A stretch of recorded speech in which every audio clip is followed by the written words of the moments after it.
All right, what is up, everybody on YouTube or LinkedIn, where some of you guys watch?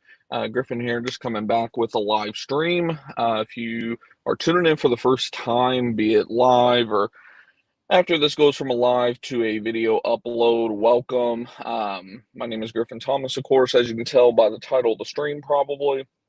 I own a pest control business that we officially this week crossed 5 years of being in business. It actually just occurred to me, yesterday, I believe, that, technically speaking, per all the paperwork and everything, was the official 5 year mark. So, yeah, we've been in business now over 5 years. I'm in the Dallas, Texas area specifically, just north of Dallas in the Plano, Texas market.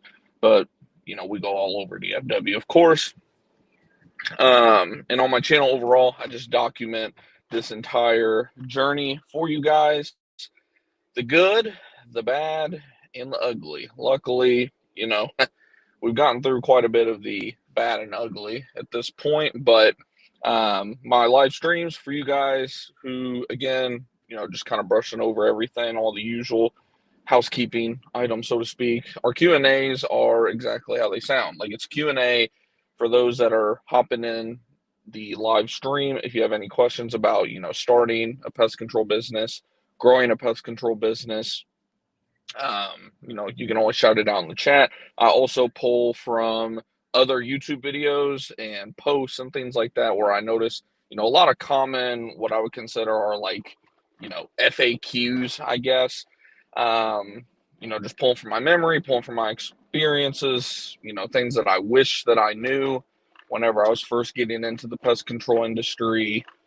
There's a lot that, depending on how long you've been in the industry, if you've ran a business of any kind before, I know there are a lot of things that I came into my business journey thinking I would like be able to do, and technically, yes, you can, which we'll get into that a little bit because I'm going to go over just some of like the biggest lessons that I've learned over the first 5 years in business too.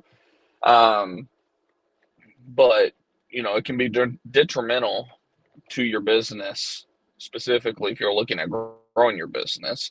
That's another thing. If you're somebody that is looking at starting your own pest control business, you need to identify first and foremost what's your end goal, not just what's your goal. Obviously, your goal day one is like, I need to pay the bills, right? I need to replace my old income, by any means necessary. Like, I got to do what I got to do to eat, right? But what's the actual end goal? Is your end goal just to, you know, own your job, so to speak, like be a one-man operator? Sorry if there's a little bit of vibration, by the way. There's some horrible road construction that I'm going through right now, but that should be clearing up over the next few miles. Um, you need to just, like I said, keep all these things in mind. Like, what is my end goal? Do I just want to be, say, a one-man operator that's, doing about 200,000 to 300,000 a year in sales? Um, your profit's going to be give or take 50% after taxes and everything. Am I okay with making, around 100, maybe at the most $200,000 a year? As a solo operator, going to be working my balls off. If I don't show up, then like I'm not getting paid. If I take a vacation, it's unpaid because, you're the man. You're all in one, right? Or do you actually want to build a business that, you know, I don't believe in the term like passive income, all this type of stuff, but like a business that you could leave for a couple weeks or even a couple months. Say you got sick or one of your loved ones got sick, whatever the case may be, and you know you had to take care of them for a few weeks or a few months. Can you step away from your business and the business at a bare minimum continue to function and not go down, at least kind of maintain itself, and ideally, of course, continue to grow without you? Again, just a lot of little questions that you got to be constantly thinking about, because that's going to determine ultimately what path you're going to take in every aspect of your business. Do I hire an admin first? Do I hire a technician first? Do I look at hiring out like a call center possibly, which is something we actually just did. which I did not think we would ever do. But more on that to come, in future videos and streams. We just started with them last few weeks, so we'll see how it goes. Should have did it instead of hiring an admin in hindsight. But again, I teach you guys, what works and didn't work for me. So we'll see how that goes. But like I said, it's going to affect every single decision that you make going forward. I think I see a question about commercial. Once I get stopped, I'll read that in a second. But even things like, speaking of commercial, am I going to do just residential? Am I going to, do residential and commercial? Am I doing just GPC, general pest control? Am I also doing wildlife? Am I doing termite? Well, I can do termite, but if I'm a one-man operator, how much do I want to risk? When we talk about wildlife, getting on roofs, getting on steep roofs, putting your body at risk, right? So, this is something that you have to think about when it comes to starting your business. Like, I could go on this subject for like a whole hour, but I'm sure a lot of y'all would get bored. Um, let's see. Shout out some of y'all in the chat already. Justin Villa, I'm here for you. What's up? Did you brand your first commercial vehicle? Oh yeah, no, absolutely. Now, given branding it comes in so many different shapes and forms, right? Um, some people will go out and do a multi-$1,000. I mean, I've heard some crazy prices out there. I'm sure a lot of you probably heard them too, but like, we'll just say multiple thousands of dollars on a vehicle wrap. And again, everybody's situation is different. If you're coming into your business and you got more than enough money, you got enough money for ads, you got enough money for this, you got enough money for all your foundational stuff, and you still got thousands of dollars to go ahead and put into, say, wrapping your vehicle, then by all means, go ahead and do what you want to do in that regard. Obviously, branding definitely matters. I mean, of course, for those of you that don't know as much about my story, of course, I started my business with very, very little money. I was planning on starting my business about 6 months or more later. So I was planning on saving, at a bare minimum, another $10,000 to $20,000 set aside in my savings account by the time all was said and done. But of course, I lost my job and kind of got thrown to the fire, so to speak. But um, with that being said, I did not have thousands of dollars to just throw on a wrap. So I actually found a local company, which perks of being in a big metropolitan area like Dallas Fort Worth, obviously there's tons of just businesses everywhere. Found a vehicle wrapping type of place. They do all sorts of promotional products and things like that. And the labeling that you see on our vehicles, it literally only cost me, well, my first truck only cost $350. I could tell that dude was priced way too cheap, which is unfortunately probably why he's not in business anymore, because I was going to have him wrap the truck I'm in now, but I found out he's no longer in business, which is unfortunate. But the wrap that I just had done, which I don't even classify it as a wrap, it's more of just labeling, I guess. That one only cost me about, I think, 700-ish, $700-800. So when you talk about branding your vehicle, the most important thing is obviously have your basics on there. In my opinion, have a QR code on your tailgate. If you don't have a QR code on your tailgate, you're messing up. I have Google Analytics to back this up. We get not a crazy amount or anything, but we do get traffic to a specific landing page that I built for our QR code. The literally the website, the web page title or link, whatever you want to refer to it as, is preferredpestmanagement.org/truck. And that's what we use for our QR codes on our trucks. And, when they pull it up, it says this whole thing about, did you see our truck or something like that? And then, of course, it tries to get them to either call us or submit a form, whatever the case may be. But yeah, no, to answer your question, like, you should absolutely, at a bare minimum, do some basic labeling, right? Get your logo real big on the side. Get your phone number, your website information, maybe depending on how much room you have, if you have a camper shell or utility shell, anything like that on the back of your truck, some little bullet points of services or selling points, whatever the case may be. Whole point is, like, you just don't want to be driving around in a plain Jane truck, right? And then, like I said, if you have the money, or maybe years down the road, you have the money um, to spend on a more quote unquote luxurious wrap, then definitely, go for it. Go with a designer and, design some badass wrap. See badass wraps all the time out in the field and in all these other groups. But the other thing too is make sure it's uniform, right? Like if you're going to have this multi-step pattern, whatever you want to refer to it as, multi-step process that is, of okay, I don't have the funds right now to go all out, but I still want to label my vehicle.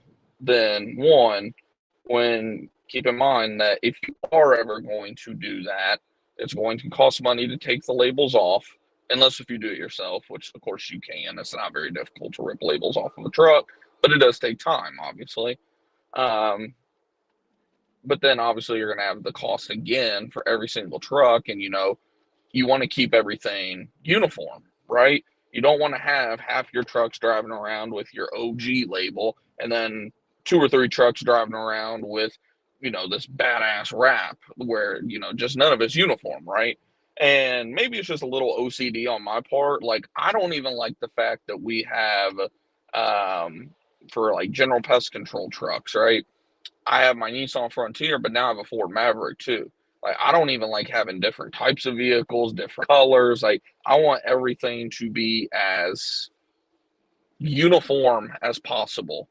Like I said, I'm maybe a little as OCD, but I think you guys kind of get my point. Like, what does your customer think whenever, in January you roll up in a 2025 Ford Maverick, decked out, and then in April you show up in a older, not even necessarily older, but like say 2020, 2018, Nissan Frontier. Because let's be real, the Nissan Frontier until this most recent model they made, it looked the same for like 15 years, right? So it looks older, regardless if you have like a 2005 or a 2021. I think they changed it in 22 or 23, something like that. But oh, this is awesome. I'm gonna get my truck completely filthy with this construction they're doing. This is awful. Oh, you gotta love driving on these back roads of these small towns that are blowing up. If you live in DFW, you probably know exactly what I'm talking about. It's ridiculous. Gotta love it. Where was I in terms of the vehicle stuff? I think that pretty much wraps up, just my overall take on that. It's just like anything. I mean, you could there are, if you're in any of these Facebook groups, you know that there are people that over analyze the hell out of every little move of their business. Like, yes, there are things that can move the needle. For example, like I said, slapping a QR code on the tailgate of your truck. To me, that's kind of a no-brainer. Like, if you don't do anything else, slap a QR code with your business name on the back tailgate, like at the bare minimum. And then obviously, as you get more money, you can always make everything look better and better. Like now with my recent labeling, we got a big decal thing on the hood that's, like a dead bug, so to speak. For those of you that have seen my newest truck, you guys know kind of what that looks like. It's just, a dead bug kind of crossed out or whatever. Nothing crazy, but yeah, the truck. I mean, shoot, there's so many other things that can like actually move the needle in terms of getting customers, growing your business.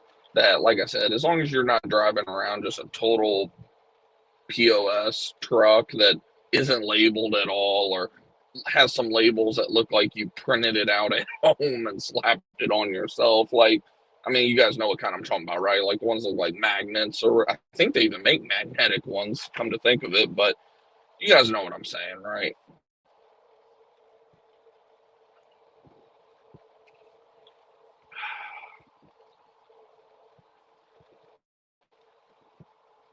And trying to think of another question I had recently that I've been thinking, because of course it's been like 3 weeks already since we've done a live stream. As you guys can tell, we've been pretty busy with the business shit for this whole year. As a matter of fact, we're blowing out every record that we've had: monthly records, quarterly records, records, which of course is the whole point of hiring people.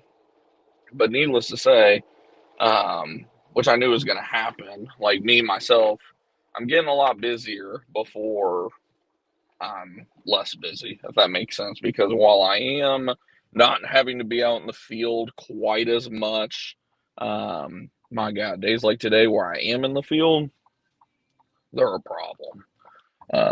Trying to get everything done in terms of just my usual day to day website activity, social media, networking groups.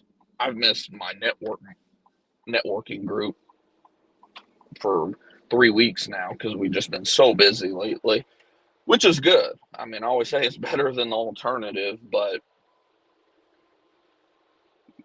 can tell before long we're going to be getting up near that next threshold of needing yet another tech, which is why we're getting, again, like I was talking about a few minutes ago before we got on the subject of the truck, some foundational pieces in place. We try to admin at first and gave it an honest, 3 months or so, and it just didn't work out, which was a blessing in disguise. But, now we've actually teamed up with Pest SOS.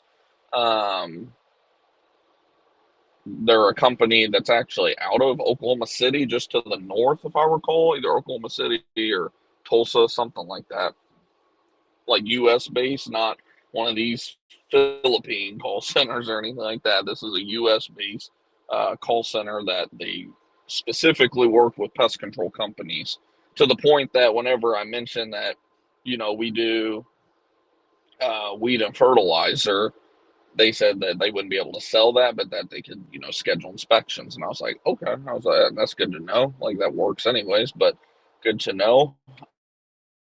But that allows us now to be able to take calls and form submissions 24/7, which has been a huge game changer, because we've always received, like I'm sure a lot of you guys that have been in business for more than a minute do as well. We've always received a little bit of activity on the website, things like that, a random call or a form submission, be it over the weekend, be it holidays, be it overnight, whatever the case may be. Like there's always a little slippage with leads, just because by the time you get back to them 12 hours a day, 2 days later, say they called late Friday night and you didn't work Saturday, you didn't work Sunday, you're talking 2.5 days.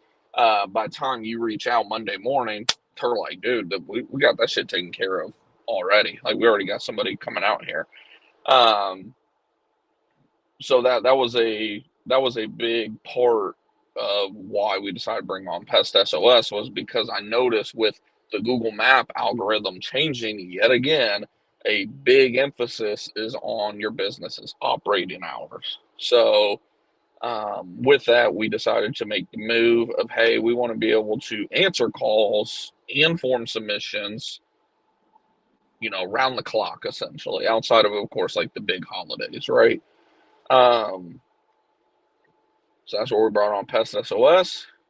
It's actually cheaper, of course, than trying to obviously have somebody hired 24/7 around the clock, because you're probably looking at 2 or 3 different employees. You're talking payroll taxes, you're talking training, like full 9 yards, right? Where with Pest SOS, to a large degree, it's been kind of plug and play. Now, don't get me wrong, there have been growing pains. Like, I mean, like anything, right? When you got just you're implementing new systems, like there's going to be growing pains, like learning how we do things, learning how they do things, and them adapting to, how we do it more than anything. But um, week by week, that's getting better and better. We're on week 3, I think now, 3 or 4 of using them.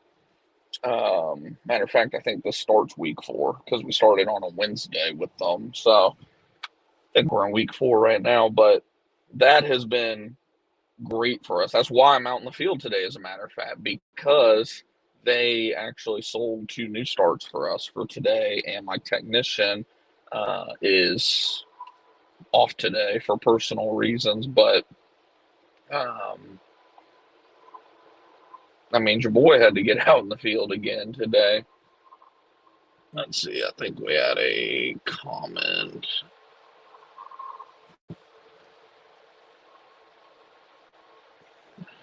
Do you perform termite treatments yourself? No, I don't do any of pretty much any of the quote unquote big treatments anymore.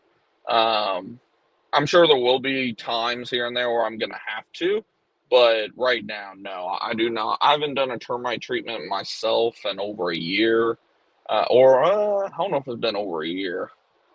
It's been close to a year though, because I hired him in like February. I'm trying to remember when I did a termite treatment, because obviously over winter it's very minimal termite treatment work. I might have done like a couple termite bait installs, but no, in terms of liquid termite treatment, I haven't done one in probably close to a year. I'm pretty hands off at this point.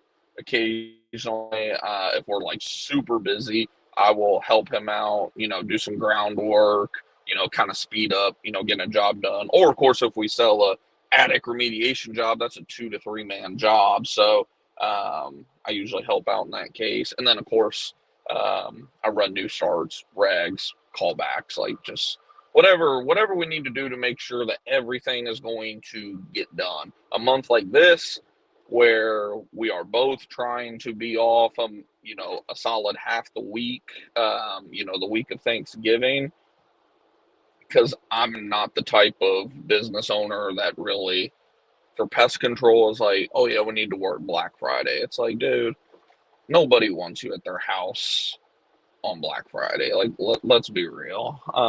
Not to mention, I don't feel like working Black Friday. So, like, I'm the type where I'm like, let's bust our ass during the month, and let's try to have off, Wednesday through the weekend, or the minimum, obviously Thursday through the weekend. Something like that, right? Depending on the amount of work, but. Yeah, I'm pretty. In terms of me being out in the field, it's mostly, like I said, some new starts, callbacks, occasionally once a blue moon if a customer like has an issue that even my tech is stumped on, which is very, very, very rare. We almost had one a few months ago that we thought I was going to have to go out to, and thank God that carpenter ant situation finally got resolved. I'm sure we've all had those carpenter ant treatments before where it just feels like, dude, like I've done everything. I don't know what. And it's always like right at that point where you're like, I've done everything. I don't know what the hell to do. That like literally a week later, they're finally gone, right? Like you finally knocked them out for good. I'm sure we've all had those once before. Let's see. I was trying to see the second part of that question. I can't see at the moment. Um, that's the one downside of doing these streams like this where I'm on the road, is obviously I have to pay attention. So I can't be trying to scroll through stuff. But I thought I saw something about, are you trying to get to your second tech?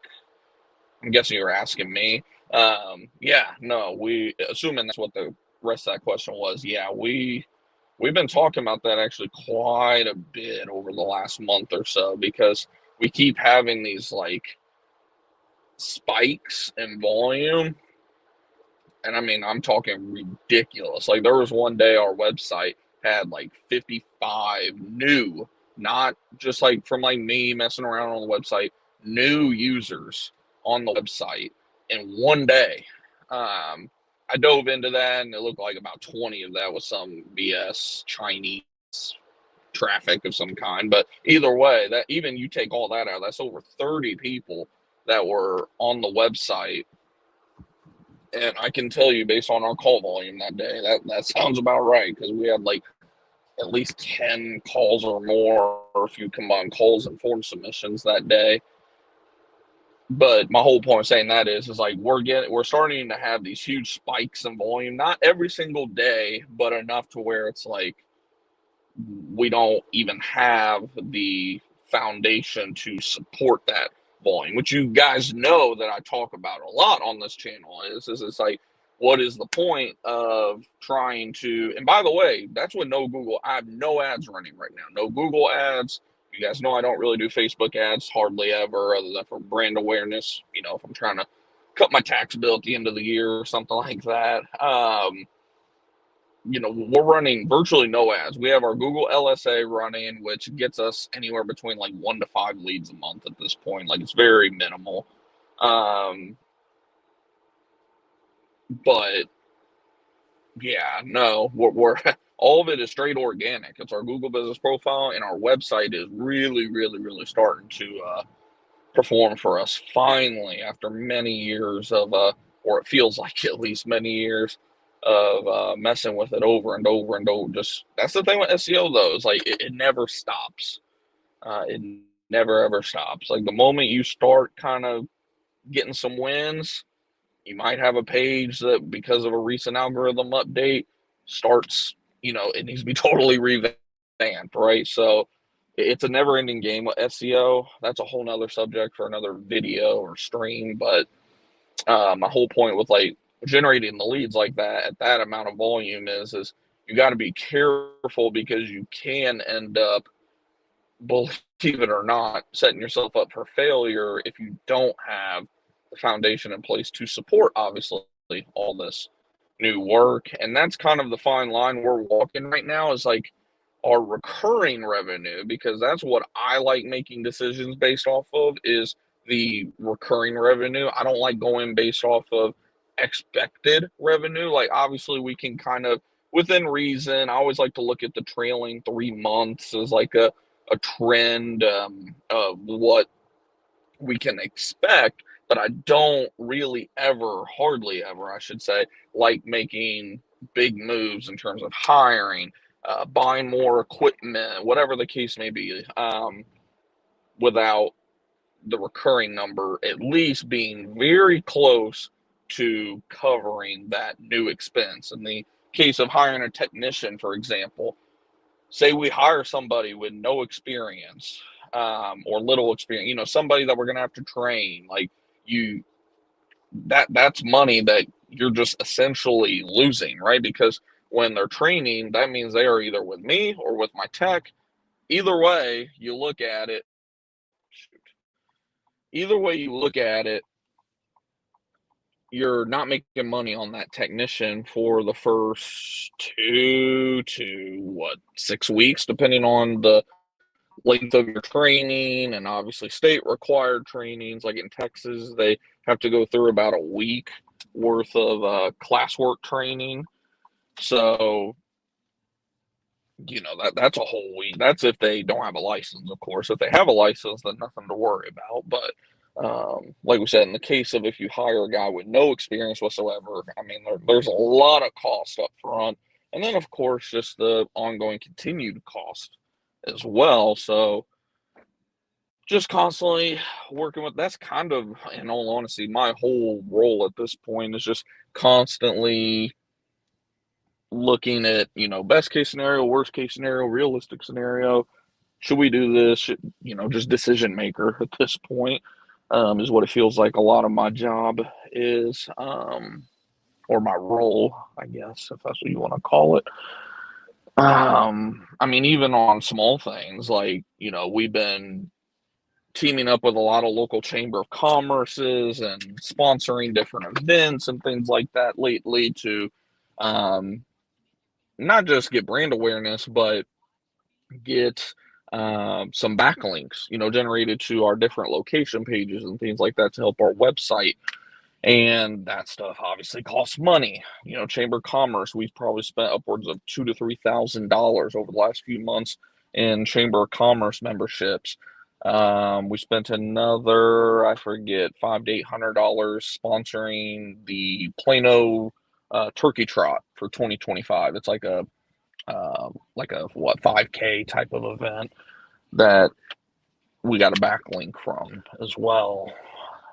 And of course, like you're supporting local events, charities, all that fun stuff. But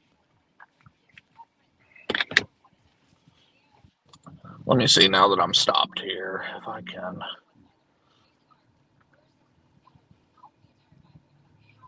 Oh, he said trying to get my okay. Sounds like we're actually in pretty similar boats there. Do, do, do. Got it. Label QR. Label what you do. QR code. Big name. Exactly. Exactly. You got it, Justin. Yeah, no, I'm trying to think too in terms of like what are some lessons? Of course, those of you that have been following the channel for a while, you guys already know most of everything like I've learned quote unquote over the last few years because you've watched the videos, watched the live streams, all that. Like there's gonna be some things that I'll mention that you probably already heard at least once or twice on this channel, but I'm trying to think of just anything that I haven't mentioned yet that just over the last 5 years has like been I guess like breakthrough in terms of like, man, if I had, like I always said, if I had known this when I started my business, how much better off I would be. Um, One thing I will say, is going back to the beginning of the stream, when you're starting your pest control business, do not get caught up in the rat race of the race to the bottom.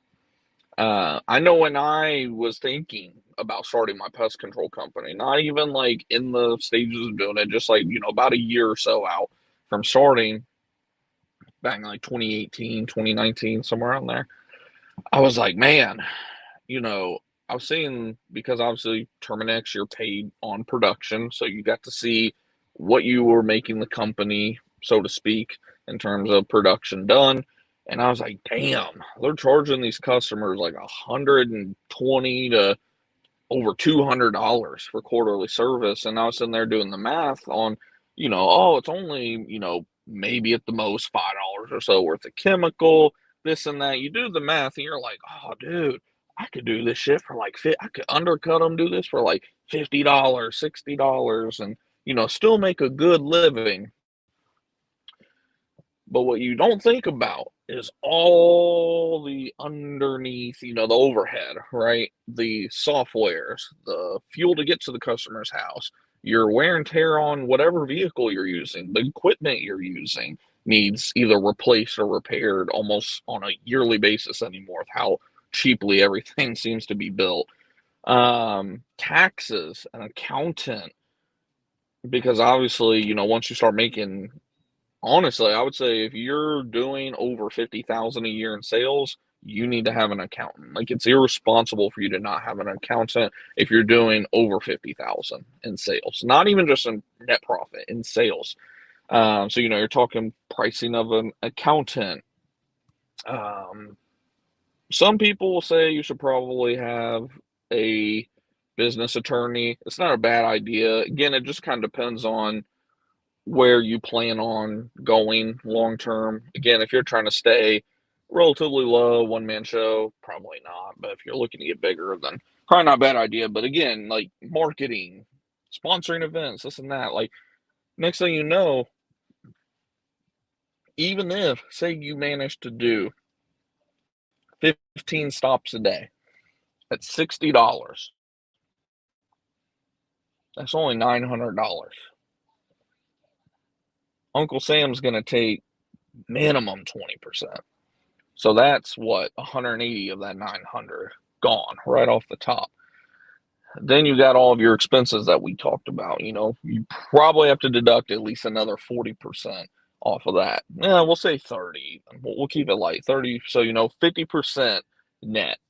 So that 900 just turned into $450 And that's a very good case scenario. That's assuming very, very little to no money on marketing, very little to no money on sponsorships, on your website. Didn't even get into website and SEO and all of that. You just busted your ass for $450, which, don't get me wrong, to a lot of people that sounds great, but 15 stops a day, you think you're going to be wanting to do 15 regular stops per day like that? I don't know. And it's just not scalable because, again, that doesn't include any employee costs being entered into the mix. So you see why, like, you have to get realistic about pricing. Can't stress it enough. Like that is the one thing that I'll say my mind has severely changed on over the last 5 years is just I don't really do the whole bidding war crap anymore. Like the price is the price. Either you take it or yeah, you found somebody that'll do it cheaper. I'm sure you did. Because there are plenty of guys out there that do just want to be one man show and like that's fine. Like there's room for all of us, but that's not us.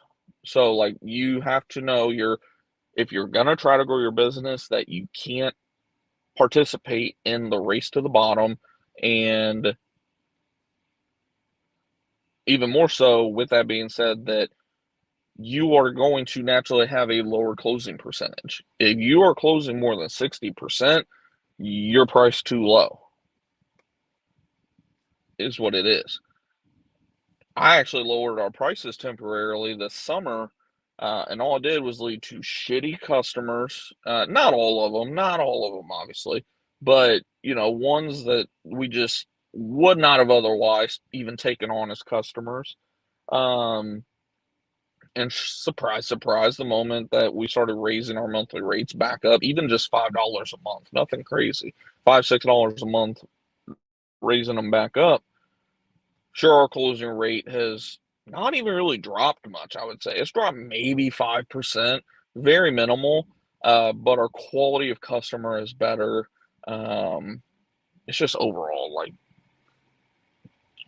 again, just think about the business that you want to build when you're starting and don't think about just what I like to call the at the surface level costs. Obviously, chemical, this and that only adds up to a few dollars, right? It's everything else that's involved. And then obviously your time. So, something to ponder before you start your business for those of you that haven't started yet. Um, I am going to probably get ready to end the stream because I still have about a 30-minute drive and I have to run in the store real quick um, and get on with my day. Otherwise, I'm going to start running really late today, unfortunately. And I know where I'm about to once I get back on the road. The service is going to be very, very so-so. So, don't want to risk the stream getting all choppy or whatever. But I see we've been live for about 40 minutes now. Just making sure we don't have any other questions or anything. I knew we probably wouldn't have too much activity middle of the workday, but if you have any questions after this goes from a live to a video, as always, don't hesitate to drop it down in the comments down below.